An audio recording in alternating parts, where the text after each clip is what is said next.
جن کی نگاہیں گندی ہو چکی ہیں، جن کے دل گندے ہو چکے ہیں، جن کے باطن پلیت ہو چکے ہیں، ان کو کہاں مزہ آئے گا قرآن فہمی کا یار؟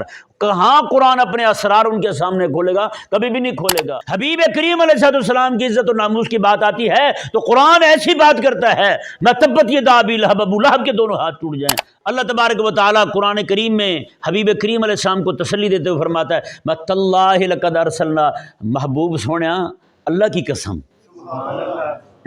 تو پریشان تو نہ ہو۔ جس کا باطن صاف ہو گیا وہ رب کی وحی پہ ایمان لے آیا ہے، جس کا باطن ناپاک ہو گیا ہے وہ شیطان کی وحی پہ ایمان لے آیا ہے۔ اپنے بچوں کے ایمان کی فکر کریں، اپنی بیٹیوں کے ایمان کی فکر کریں، ان کو فرنگی تہذیب سے، تعلیم سے، معاشرت سے، سیاست سے، ہر ایک شے سے الگ کر لیں۔ نمبر 63، اعوذ باللہ من الشیطان الرجیم، بسم اللہ الرحمن الرحیم، تاللہ لقد ارسلنا الى من قبلک فزین لهم الشیطان اعمالهم فهو ولیهم اليوم ولهم عذاب علیم۔ اس آیہ مبارکہ پر آج خلاصتاً گفتگو کی جائے گی، کیونکہ اس آیہ مبارکہ کا ترجمہ رہ گیا تھا کچھ۔ یہ آیہ مبارکہ حبیب کریم صلی اللہ علیہ وآلہ وسلم کو تسلی دینے کے لیے اللہ تعالی نے نازل فرمائی، کیونکہ حبیب کریم علیہ السلام ان کو اللہ تعالیٰ کا قرآن سناتے ہیں۔ وہ آگے سے کبھی کہتے ہیں کہ ہمارے ابا جو کہتے تھے وہی ٹھیک تھا، ہمارے دادا غلط تھے، پردادا غلط تھے، اتنے عرصے سے وہ سارے یہی کام کرتے آ رہے ہیں، تو پھر ہم کریں تو کون سا ایسا مسئلہ ہے؟ کبھی اللہ پہ جھوٹ باندھ دیتے کہ یہ شرک کی تعلیم ہی اللہ نے دی ہے ہمیں۔ اور نعوذ باللہ من ذالک، کعبہ مشرفہ کے اندر وہ ایک جو ان کا عمل تھا پانسٹھ ڈالنے والا، وہ انہوں نے حضرت ابراہیم علیہ اور اسماعیل علیہ السلام کی تصویر بنائی ہوئی تھی کعبے میں، اور وہ پانسے ڈالنے کا عمل جو شریعت نے حرام قرار دیا ہے، انہوں نے وہ پانسے ان کے ہاتھ میں پکڑائے ہوئے تھے۔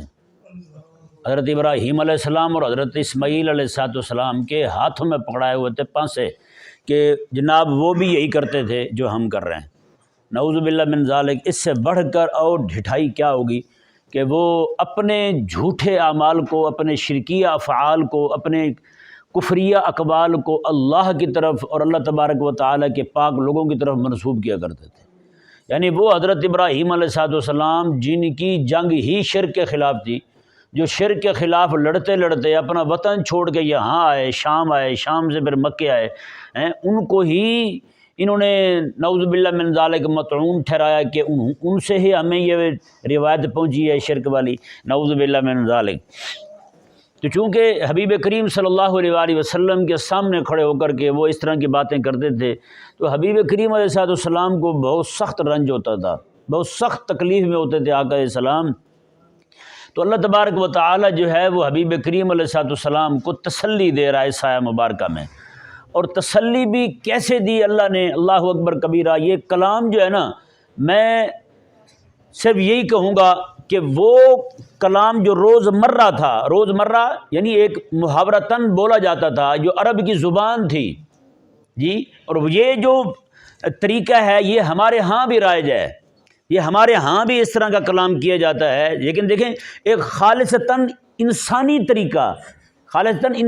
طریقہ جو ہے اس طرز پہ اللہ نے اپنے حبیب سے کلام فرمایا ہے، جو ایک روزمرہ تھا، ایک محاورہ تھا ان کا۔ وہ کیا تھا کہ جب بھی کوئی بندہ اپنے محبوب کو، اپنے پسندیدہ شخص کو پریشانی میں دیکھتا ہے، تکلیف میں دیکھتا ہے، تو اس کو تسلی دیتا ہے، اور تسلی دیتے ہوئے بعض اوقات قسمیں بھی اٹھاتا ہے۔ اللہ کی قسم ایسا نہیں ہے، نہ پریشان ہوں، نہ آپ نہ سوچا کریں، اللہ کی قسم ایسا نہیں ہے۔ اللہ اکبر کبیرہ، آپ ذرا غور تو کریں یار، امام الانبیاء علیہ السلام پریشان ہوں، اللہ یوں کلام فرما رہا ہے اپنے حبیب کے سامنے۔ اللہ فرماتا ہے تاللہ حبیب پیارے اللہ کی قسم ہیں، قربان جائیں یار۔ یہ والی لذت، یہ وہ حضرت امام حسن رحمہ اللہ تھے نا، وہ جب رات کو بیٹھے قرآن پاک کے بارے میں غور کرتے تھے، تو قرآن جب اپنی بھیک دیتا تھا نا انہیں، تو کہتے تھے این ابناء الملوک، وہ بادشاہوں کے بیٹے کہاں ہیں؟ وہ جو اعلیٰ قسم کے کھانے کھا کے مزے محسوس کرتے ہیں، جو بڑی بڑی سواریوں پر بیٹھ کے ان کو لطف آتا ہے، کہا کہ یہ والی جو نعمت اللہ نے مجھے عطا فرما رکھی یہ تو بادشاہوں کے بیٹوں کو بھی میسر کوئی نہیں ہے۔ یہ والی دولت جو ہے نا، قرآن فہمی کے بعد جو ایک اللہ تبارک و تعالی کی چاشنی دیتا ہے، جس کے ساتھ ایمان کا رواں رواں جو ہے اس پہ وجد طاری ہو جاتا ہے، یہ والی تو لذت قسم خدا کی ان کو کہاں حاصل ہے جو رات ساری فیس بک پہ جناب نعوذ باللہ من ذالک گندی عورتوں کے جسم پر بنے ہوئے ٹیٹوؤں پہ فدا ہوئے پڑے ہیں، ان کو کہاں یہ مزہ آئے گا بتائیں یار؟ جن کی نگاہیں گندی ہو چکے ہیں، جن کے دل گندے ہو چکے ہیں، جن کے باطن پلیت ہو چکے ہیں، ان کو کہاں مزہ آئے گا قرآن فہمی کا یار؟ کہاں قرآن اپنے اسرار ان کے سامنے کھولے گا؟ کبھی بھی نہیں کھولے گا۔ ان کو پھر وحشت ہونے لگتی ہے اللہ کے قرآن سے، قرآن کی جیسے بات ہونے لگی اٹھ کے آگے پیچھے ہو جاتے ہیں، کوئی بھی سنانے لگے قرآن کہتے ہیں رہنے دے بس بہت سنا ہوا ہے ہم نے، آپ سے نہیں سننا ہم نے۔ پھر وہ سنتے ہی اپنے مزاج کے بندے سے ہیں، جیسے وہ خود گندے ہوتے ہیں، گندے بندے سے قرآن سن کے کہتے ہیں واہ کیا بات ہے، بہت بات کی ہے جی، اس نے بہت بات کی ہے۔ اللہ کہتے ہیں این ابناء الملوک، بادشاہوں کے بیٹے کہاں ہیں؟ ان کو یہ والی لذت کہاں حاصل ہوگی؟ اللہ اکبر کبیرہ یار آپ دیکھیں، میں قرآن کریم سے ایک اور مثال آپ کے سامنے رکھتا ہوں، جہاں قرآن کریم جو ہے خالصتاً انسانی طرز پہ کلام فرما رہا ہے۔ ابو لہب حضور پہلی بار وحی سنا رہے ہیں رب تعالیٰ کی مجمع کو اکٹھا کر کے، ایک دن بلایا حضور نے کھانا کھلایا بھیج دیا، دوسرے دن بلایا کھانا کھلایا، پھر ایک دن آ کے سامنے ان کو کھانا کھلایا، کھانا کھلانے کے بعد حضور نے فرمایا آؤ بھی تمہیں میں اپنے رب کا پیغام سناتا ہوں۔ ابو لہب کھڑا تھا، نعوذ باللہ من ذالک، جملہ ابو لہب نے بولا، کیا تھا؟ نعوذ باللہ من ذالک، اس نے کہا آقا علیہ السلام کے بارے میں کہ آپ کے ہاتھ کے بارے میں اس نے بات کی، ٹوٹنے کی طرف اس نے بات کی، بد دعا دی حضور کو۔ اللہ اکبر کبیرہ، آپ دیکھیں نا، کسی کو یہ کہنا تیرے ہاتھ ٹوٹ جائیں، یہ ایک انسانی محاورہ ہے نا، ایک انسانی محاورہ ہے، انسان بولتے ہیں ایسے جملے، تیرے ہاتھ ٹوٹ جائیں، جس طرح پنجابی میں کہتا ہوں ٹوٹ پینا، کہتے نہیں ٹوٹ پینا، یعنی ٹوٹ کے پڑا ہی رہے تو، اٹھنے جو گئی نہ رہے تو، یہ ایک خالصتاً انسانی محاورہ ہے۔ اللہ اکبر کبیرہ، اللہ تبارک و تعالی جو ہے نا، اس کا حبیب کریم علیہ السلام کے معاملے میں اتنا حساس معاملہ ہے، اللہ اکبر کبیرہ۔ اس نے جیسے بات کی ابو لہب نے، اللہ تبارک و تعالی نے فرمایا کہ تبت یدا ابی لہب، میں ابو لہب کے دونوں ہی ہاتھ ٹوٹ جائیں، ابو لہب کے دونوں ہاتھ ٹوٹ جائیں۔ یار کس انداز پہ، کس مقام پہ آ کے قرآن کلام فرما رہا ہے یار، حبیب کریم علیہ السلام کی عزت و ناموس کی بات آتی ہے تو قرآن ایسی بات کرتا ہے، میں تبت یدا ابی لہب، ابو لہب کے دونوں ہاتھ ٹوٹ جائیں، اللہ اکبر کبیرہ۔ اور یہاں اب تسلی دینے کی بات آئی ہے حبیب کریم علیہ السلام کو، قرآن کریم بالکل جناب اس طرز پہ آ کے، اس نہج پہ آ کے، جیسے ایک محب اپنے محبوب کو تسلی دیتے ہوئے بات کرتا ہے، اللہ تبارک و تعالیٰ نے وہی فرمایا، قرآن نے وہی طرز اپنایا اپنے حبیب کریم علیہ السلام کے لیے، کیونکہ حبیب کریم علیہ السلام تھے تو انسانوں میں سے نہیں ہیں۔ حضور دکھی ہوتے ہیں، حضور پریشان ہوتے ہیں کہ وہ رب تبارک و تعالیٰ کی وحی کو ٹھکرا رہے ہیں اور کفر کی طرف بڑھ رہے ہیں، شیطانی تزیین کی طرف بڑھ رہے ہیں۔ اللہ تبارک و تعالیٰ قرآن کریم میں حبیب کریم علیہ السلام کو تسلی دیتے ہوئے فرماتا ہے وَتَاللَّهِ لَقَدْ أَرْسَلْنَا، محبوب سوڑیا اللہ کی قسم، تو پریشان تو نہ ہو، اللہ کی قسم، تاللہ خدا کی قسم محبوب پیارے، لقد ارسلنا تاللہ لقد ارسلنا الی امم من قبلک، حبیب پیارے یہ عمل پہلی بار نہیں ہو رہا، یہ جو مشرک آپ کے سامنے کھڑے ہوئے ایسی باتیں کر رہے ہیں نا، یہ بھی پہلے نہیں ہے حبیب پیارے، آپ سے پہلے بھی نبیوں سے یہی بات ہوتی رہی ہے، اللہ کی قسم حبیب، خدا کی قسم حبیب، ایسے ہی ہوا ہے۔ آپ تو پریشان نہ ہوں، آپ دل پہ تو نہ لیں، میری ہی وحی کو ٹھکرا رہے ہیں نا، تو حبیب میں دیکھ لوں گا ان کو، اور حبیب کی خیر خواہی دیکھیں، رب فرماتے ہیں میری وحی کو ٹھکرا رہا ہے میں دیکھ لوں گا، آپ پریشان نہ ہوا کریں۔ حبیب کہتے ہیں میرے رب کی وحی کو ٹھکرا دے میں پریشان ہی نہ ہوں، سبحان اللہ، میرے رب سونی وحی کو ٹھکرا دیں میں پریشان نہ ہوں، میرے تو کام ہی یہی ہے، میرے مقصد کو ٹھکرا رہے ہیں، میری وحی کی، میرے رب تعالیٰ کے دیے ہوئے کلام، اتنا سونا کلام، اتنا میٹھا کلام ہے، رب تبارک و تعالیٰ کلام فرمائے موسیٰ علیہ السلام سے پوری دنیا کے کوڑے کڑوے کنویں بھی میٹھے ہو جائیں یار، اتنا میٹھا کلام حضور سنائیں۔ کبھی غور کیا آپ نے، آقا علیہ السلام فجر کی جب نماز پڑھایا کرتے تھے پوری سورہ بقرہ بھی پڑھ دیا کرتے تھے، سورہ بقرہ پوری، حضرت عمر رضی اللہ عنہ پڑھ دیا کرتے تھے، اوے کتنا بنتا ہے، 2.5 پارے سے زیادہ بنتا ہے، تیسرے پارے میں پہلے پارے سے شروع ہو کے کہاں جا کے ختم ہو رہی ہے، ایک ایک رکعت میں پڑھ دیا کرتے تھے۔ قسم خدا کی میرے حضور کا پڑھنا ایسا پیارا پڑھنا تھا، حضور کے صحابہ ہاتھ باندھ کے کھڑے ہوئے تو پھر کھڑے رہ گئے، انہیں پتہ ہی نہیں چلا کہاں کھڑے ہوئے۔ حضور کے صحابی ہیں آقا علیہ السلام نے، میں تم رات دن ادھر بیٹھے رہتے ہو، گھر نہیں جاتے ہو، بھوک نہیں لگتی؟ کہتے ہیں حضور مسجد میں بیٹھا رہتا ہوں، آپ کا دیدار کرتا ہوں، بھوک نے قریب آنا ہی کیوں ہے بھلا؟ بھوک نے کیوں قریب آنا ہے؟ جب جو بندہ حضور کو ایسے دیکھتا رہے اس کو بھوک نہیں لگتی، جو ہاتھ باندھ کے حضور کے پیچھے کھڑا ہو کے، جو حضور بھی پھر معراج پہ لے کے جا رہے ہیں اپنے غلاموں کو، حضور پھر اپنے غلاموں کا تعلق جو ہے رب کے ساتھ جوڑ دیں، تو بتائیں ان کی نماز پھر کیسی ہوگی نماز یار؟ اللہ اکبر کبیرہ، یہاں جس بندے کا تعلق جڑ جائے اس کی نماز معراج بن جاتی ہے۔ تو یہ صحابہ تو پھر کھڑے اس حبیب کے پیچھے جو خود معراج سے ہو کے آئے ہیں یار، جن کو رب تعالیٰ سے ہم کلام ہونے کا تجربہ حاصل ہو چکا ہے، اس حبیب کے پیچھے کھڑے ہوئے ہیں یار۔ نہیں سمجھ آیا؟ تو حبیب کریم علیہ السلام کے صحابہ کی نماز کیسی نماز ہوگی؟ رب تعالیٰ کے ساتھ تعلق کیسا تعلق ہوگا؟ پھر میرے حبیب کریم علیہ السلام کا قرآن پڑھنا کیسا قرآن پڑھنا ہوگا یار؟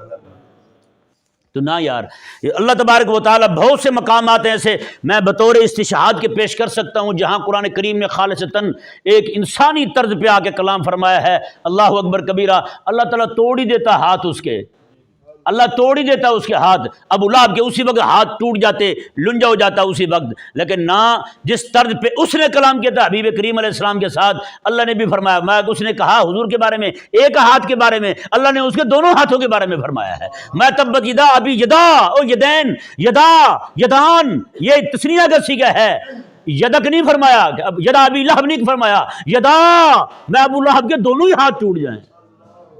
یہ نہ ہو کہ جناب ایک ہاتھ ٹوٹا ہو دوسرے ہاتھ سے اٹھا کے اس طرح رکھتا پھرے، نہ دونوں ہی فارغ ہو جائیں اس کے ہاتھ۔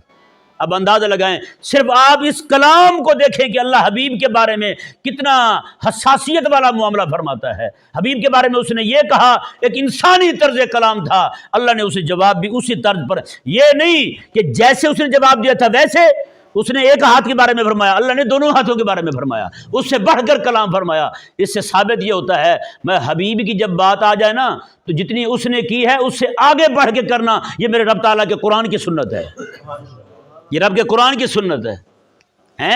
اور یہ جو ہے کسی نے حضور کی گستاخی کی ہو، گالیاں دی ہوں حضرت خدیجہ رضی اللہ تعالیٰ عنہا کو، اس کو جناب پروٹوکول دینا، اس کو پھر عزت دینا، عزت کے ساتھ اس کو باہر ملک بھیج دینا، یہ نہ قرآن میں اس کی کوئی نظیر ملتی ہے نہ حدیث مبارکہ میں ہے، بلکہ غیرت مند معاشرہ اس کی اجازت بھی نہیں دیتا، غیرت مند معاشرہ اس کی اجازت بھی نہیں دیتا۔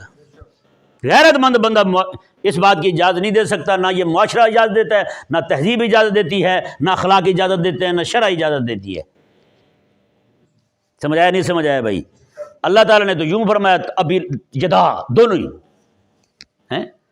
جو میں بات آپ کے سامنے رکھنا چاہتا ہوں اس پہ ذرا غور کریں، توجہ دیں کہ اللہ فرماتا ہے حبیب کریم علیہ السلام کو تاللہ ہے، میں سونے اللہ کی قسم لقد ارسلنا، آپ سے پہلے بھی ہم نے رسول بھیجے ہیں، ان کے ساتھ بھی ان کی قوم نے یہی معاملہ کیا ہے۔ اور آگے اللہ تبارک و تعالیٰ نے وجہ بیان فرمائی، فَزَيَّنَ لَهُمُ الشَّيْطَانُ أَعْمَالَهُمْ، شیطان نے ان کے اعمال ان کے لیے خوبصورت بنا دیے تھے۔ جی شیطان کے عمل ان کے نزدیک سونے ہو گئے، اللہ تعالیٰ کی وحی، اللہ تعالیٰ کا قرآن ان کو اچھا نہیں لگا، اللہ کا قرآن ہی اچھا نہیں لگا۔ آپ سوچ سکتے ہیں یار ایسے گندے مزاج کا، ایسا بد تہذیب بندہ، ایسا بےہودہ بندہ بھی دنیا میں ہو سکتا ہے جس کو شیطان کی تبلیغ پسند آ جائے، رحمان کی بات ہی پسند نہ آئے۔ اللہ نے بھی چھوٹ دے رکھی ہے شیطان کو، میں بھی ٹھیک ہے دنیا کے اندر تو بھی اپنی جماعت بنا، میں بھی اپنی جماعت بناؤں گا۔ اللہ نے مجبور نہیں کیا کسی کو، ہاں اختیار دیا ہے، اپنے حبیب کو بھیجا ہے، نبیوں کو بھیجا ہے۔ آدم علیہ السلام سے لے کر میرے آقا علیہ السلام تک ایک سلسلہ چلتا رہا، انہوں نے آ کے سمجھایا، ڈنڈے کے زور پہ کسی کو نہیں سمجھایا، ڈنڈے کے زور پہ کسی کو نہیں سمجھایا، ہاں اپنے اخلاق کے ذریعے، وحی کے ذریعے، نور وحی کے ذریعے، نور قرآن کے ذریعے سمجھایا قوم کو، میں کہ یہ ہے جی، کیونکہ دنیا دارالامتحان ہے۔ اللہ تعالیٰ نے حق بھی سامنے رکھ دیا ہے، باطل بھی سامنے رکھ دیا ہے، جی اپنی طاقت دکھانے کے لیے اللہ نے اپنا حبیب سامنے کھڑا کر دیا ہے، شیطانی قوت دکھانے کے لیے اس کے چیلے اور اس کے ہرکارے اور اس کے کرندے سامنے کھڑے کر دیے۔ اب یہ لوگوں کی مرضی ہے، لوگ جو ہے وہ کس جماعت میں کھڑے ہوتے ہیں۔ اللہ اکبر کبیرہ، اللہ تعالیٰ نے ارشاد فرمایا، جی دیکھیں شیطان نے ان کے لیے ان کے عمل سونے کر دیے، خوبصورت بنا دیے۔ فَهُوَ وَلِيُّهُمُ الْيَوْمَ، اللہ نے فرمایا کہ آج، اليوم، آج ان کا جو ولی ہے نا مشرکوں کا، ان کا ولی، ان کا دوست، ان کا مددگار شیطان بنا ہوا ہے، یہ اسی سے مدد لے رہے ہیں۔ ان الشیاطین لیوحون الی اولیاءہم، شیطان جو ہے نا اپنے یاروں کو وحی کرتے ہیں، اللہ بھی وحی کرتا ہے اپنے بندوں کو، اپنے نبیوں کو۔ شیطان بھی جو ہیں، جتنے شیطان ہیں یہ بھی اپنے یاروں کو وحی کرتے ہیں، وحی غلیظہ کرتے ہیں، اور وہاں وحی الہی آتی ہے، وہ وحی الہی جنت کا راہ دکھاتی ہے، شیطانوں کی وحی جو ہے وہ جہنم کا راہ دکھاتی ہے۔ یہ دونوں وحی ہیں، دونوں قسم کی وحی جو ہے یہ اللہ نے قرآن میں بیان فرمائی ہے۔ بس فرق یہ ہے، جس کا باطن صاف ہو گیا وہ رب کی وحی پہ ایمان لے آیا ہے، جس کا باطن ناپاک ہو گیا ہے وہ شیطان کی وحی پہ ایمان لے آیا ہے۔ سمجھ آ رہا ہے نہیں سمجھ آ رہا؟ ہاں، آگے اللہ نے فرمایا، اور یہاں یہ بھی ذہن میں رہے، الیوم سے مراد جو ہے قیامت کا دن بھی ہے۔ الیوم چونکہ قیامت کا دن بڑا مشہور ہے، اس لیے یہاں پہ قیامت کا ذکر نہیں کیا گیا۔ یہ آخری حصہ جو ہے نا، فَهُوَ وَلِيُّهُمُ الْيَوْمِ، پس آج کے دن ان کا ولی، ان کا مددگار شیطان ہوگا، کیونکہ یہ جتنے بھی لوگ شیطان کے پیروکار ہیں، ایلومیناٹی والے یا دوسرے جس طرح لبرل سیکولر جو بھی ہیں آج کے دور کے، یہ سارے لوگ مکے کے مشرک اور اس سے پہلے انبیاء کے سامنے کھڑے ہو کے اپنی افواد بکنے والے سارے لوگ جو ہیں وہ سارے کے سارے اللہ سے مدد کے خواہاں ہوں گے، مولا تو مہربانی فرما ہمیں بچا لے، عذاب سے جہنم سامنے ہے۔ اللہ اکبر کبیرہ۔ مفسرین فرماتے ہیں اللہ تبارک و تعالیٰ اس وقت ملائکہ کو فرمائے گا، وہ ایک بڑا زنجیر نکال کے نا، جہنم سے آگ کا بنا ہوا زنجیر، اس میں شیطان کو بھی اور اس کے سارے پیروکاروں کو، اس کے سارے چیلوں کو، سارے جناب جلمیوں کو پکڑ کے جناب اسی میں ایک میں شیطان کے ساتھ ہی باندھ دیں گے۔ اللہ فرمائے گا نہ، آج میں تمہارا ولی نہیں ہوں، تمہارا ولی یہ شیطان ہے، اسی سے مدد مانگو، اسی کو کہو المدد یا شیطان، اسی کو کہو المدد یا ابلیس، اسی کو کہو۔ آج میری بارگاہ کی طرف توجہ نہ کرو، یہی تمہارا خدا ہے، یہی تمہارا ولی ہے، یہی تمہارا سارا کچھ ہے، اور تم نے میری بھائی کو چھوڑ کے اس کی بات کو مانا تھا، میرے قرآن کو چھوڑ کے اس کی بکواس کو مانا تھا تم نے، اور میرے نبیوں کو چھوڑ کے تم نے اس کی اتباع کی تھی، تو آج جب تم نے میرے نبیوں کی نہیں مانی، آج میرے طرف منہ کس منہ سے کر رہے ہو؟ مجھ سے کیوں مانگ رہے ہو مدد تم؟ آج میں مجھ سے نہیں مانگو۔ فَهُوَ وَلِيُّهُمُ الْيَوْمِ، آج ان کا ولی یہ شیطان ہے، یہی تمہارا ولی۔ اللہ اکبر کبیرہ۔ ایک ہی زنجیر کے ساتھ باندھ کے جہنم پھینکا جائے گا۔ مفسرین فرماتے ہیں نہ وہ زنجیر کھلے گا، نہ یہ شیطان باہر آئیں گے، نہ شیطان باہر آئے گا، نہ اس کے چیلے باہر آئیں گے۔ جب ایک ہی زنجیر کے ساتھ باندھ دیے گئے تو چھوٹ سکتے ہیں وہاں سے؟ بلا بتائیں۔ اللہ اکبر کبیرہ۔ دیکھیں جی، اللہ تبارک و تعالیٰ نے ارشاد فرمایا وَلَهُمْ عَذَابٌ عَلِيمٌ، اس پوری قوم کے لیے دردناک عذاب ہے۔ یہ ذہن میں رہے، عذاب علیم کا جہاں بھی ذکر آتا ہے وہ کافر کے لیے آتا ہے، مومن کے لیے عذاب علیم نہیں ہو جائے گا۔ اگر کسی گناہوں کی شامت کی وجہ سے جز وقتی داخلہ ہوگا مسلمان کا، کل وقتی مسلمان جنمی ہو سکتا نہیں ہے۔ لیکن یہ جو لوگ ہیں لبرل سیکولر ایلومیناٹی والے، یہ جتنے بھی ہیں، یہ سارے کے سارے دائماً ابداً خالداً جنمی رہیں گے۔ جب اللہ نے فرمائی دیا کہ ولی تمہارا شیطان ہے، اسی سے مدد مانگو، رب تعالیٰ نے ان کی توجہ ہی پھیر دی، تو بتائیں اب کیا بنے گا ان کے ساتھ؟ وہ سب کے سامنے ہے۔ جب ایک ہی زنجیر میں شیطان کے ساتھ بندھے ہوں گے، نہ شیطان باہر نکلے نہ وہ باہر نکلیں، نہ شیطان کا زنجیر چھوٹے نہ اس کے چیلوں کا زنجیر چھوٹے، ایک ہی زنجیر میں باندھ کے جہنم ڈال دیے جائیں۔ اللہ تبارک و تعالیٰ بھائیو دعوت ہے یہ آیت مبارکہ کو سامنے رکھ کے جو کچھ بھی آپ نے سنا اس پہ عمل کی کوشش کریں، اپنے بچوں کے ایمان کی فکر کریں، اپنی بیٹیوں کے ایمان کی فکر کریں، ان کو فرنگی تہذیب سے، تعلیم سے، معاشرت سے، سیاست سے، ہر ایک شے سے الگ کر لیں۔ قسم خدا کی اگر ایمان بچانا چاہتے ہیں تو ان کی تو بھائی ایک ہلکی سی ان کی اطاعت جو ہے وہ بھی بندے کو خراب کر جاتی ہے، ہلکی سی اطاعت، ہلکی سی محبت جو ہے وہ بندے کو خراب کر جاتی ہے۔ تو بتائیں جو بندہ پورے کا پورا انہی کے مشن کے ساتھ ہی کھڑا ہو جائے، اس غریب کو کیا بنے گا؟ اللہ تبارک و تعالی ہماری نسلوں کا، حضور کے ہر سارے امتیوں کا ایمان محفوظ فرمائے۔